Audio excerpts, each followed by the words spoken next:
Arkadaşlar merhabalar. Yeni videoyla karşınızdayım. Beni biliyor musunuz bilmiyorum. Bilmiyorsanız benim adım Hüseyin. Polonik kanalına hoş geldiniz. Ben normalde Polonya'da yaşayan bir bireyim. Ama İsveç şirketinde çalıştığımdan dolayı İsveç'e çok sık seyahat etmekteyim arkadaşlar.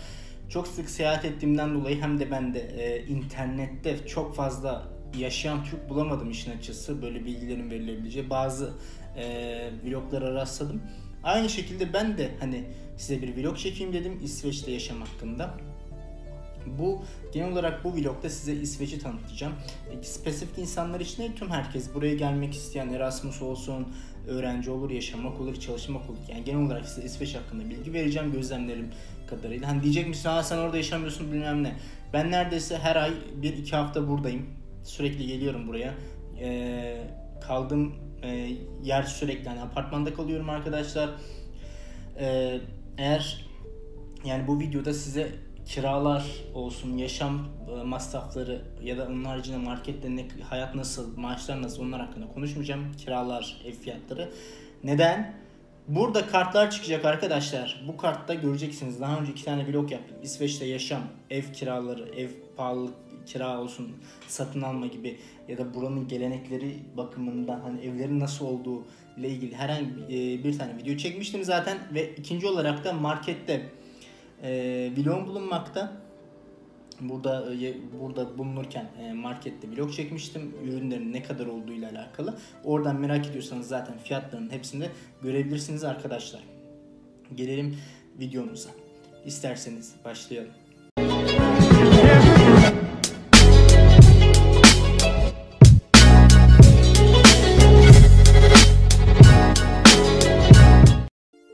Merhabalar diyeyim ilk başta İsveç'ten size arkadaşlar.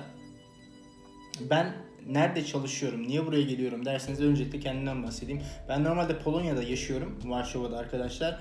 Buraya çok sık seyahat ediyorum. Hangi şirkette çalışıyorum derseniz bildiğiniz üzere İsveç'in en ünlü İsveç şirketlerinden biri olan IKEA bulunmakta. IKEA'da çalışmaktayım Polonya'da. Buraya da çok sık seyahat etmekteyim.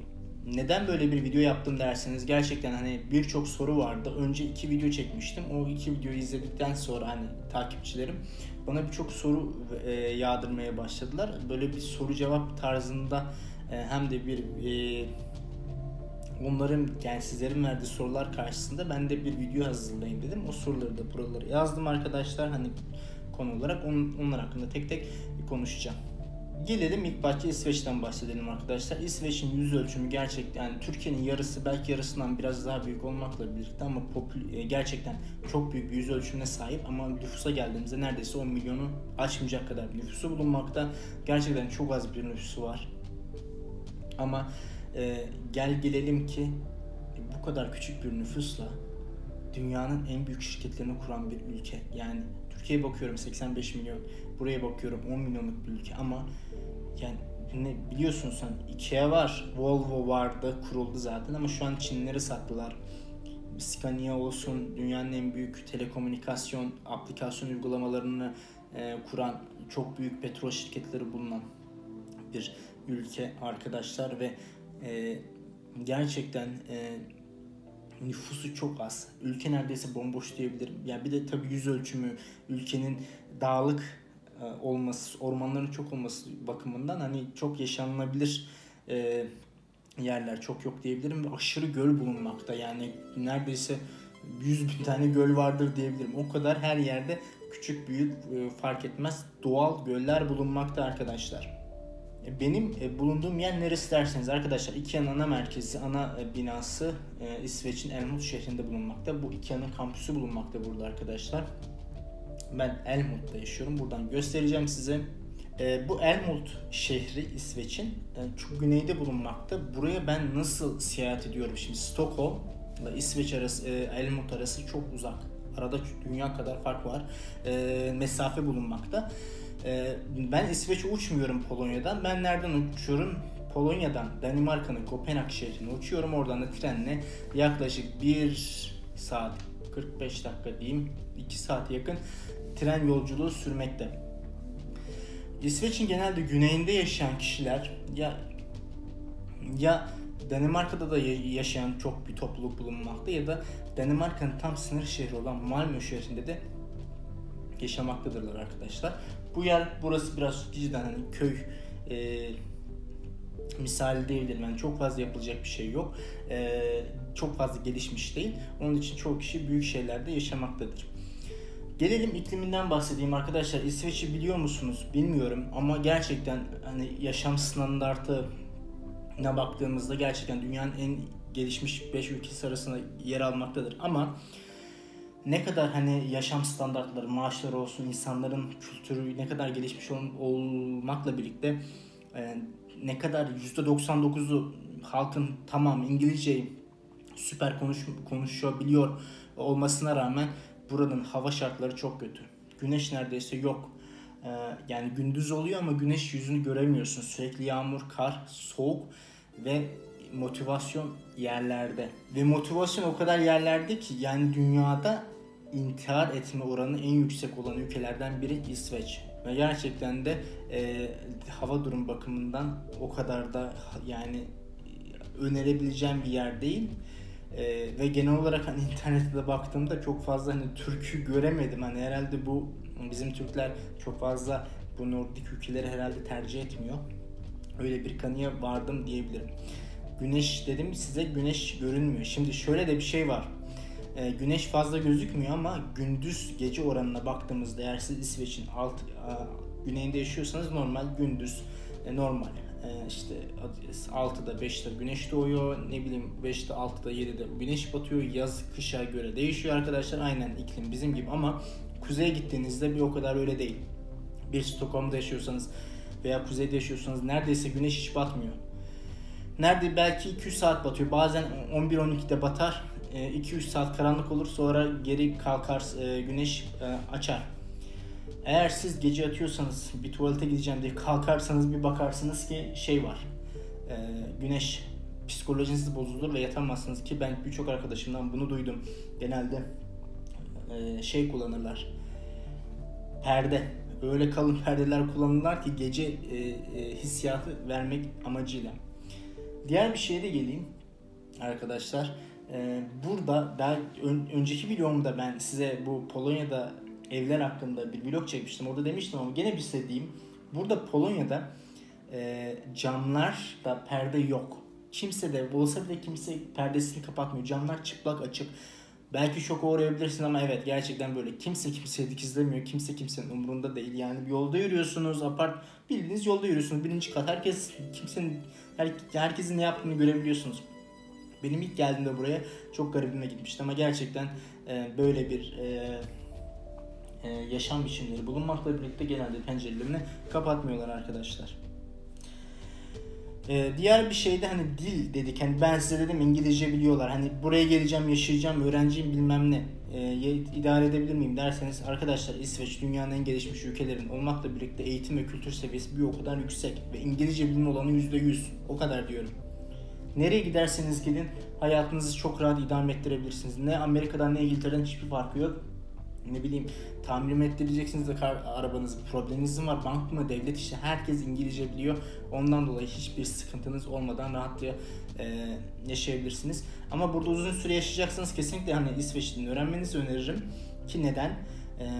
İsveç yani buraya adapte olabilmek ve yani daha yakın ilişkiler kurabilmek amacıyla dili gerçekten çok rahat bir dil. Öğrenmesi zor değil. Yani ben Polonya'da yaşayan biri olarak Lehçe diline göre kesinlikle çok rahat bir dil.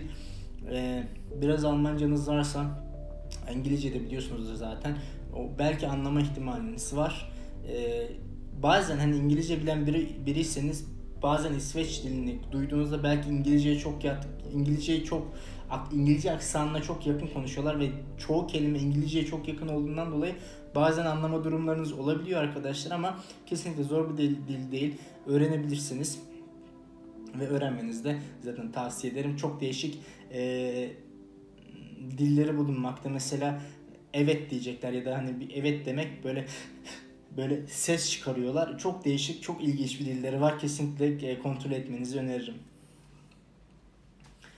Arkadaşlar dediğim gibi bu videoda ben size ev kiraları, hayat, pahalı maaşlar hakkında konuşmayacağım. Zaten dediğim gibi vlogda önceki vloglarımda göstermiştim size.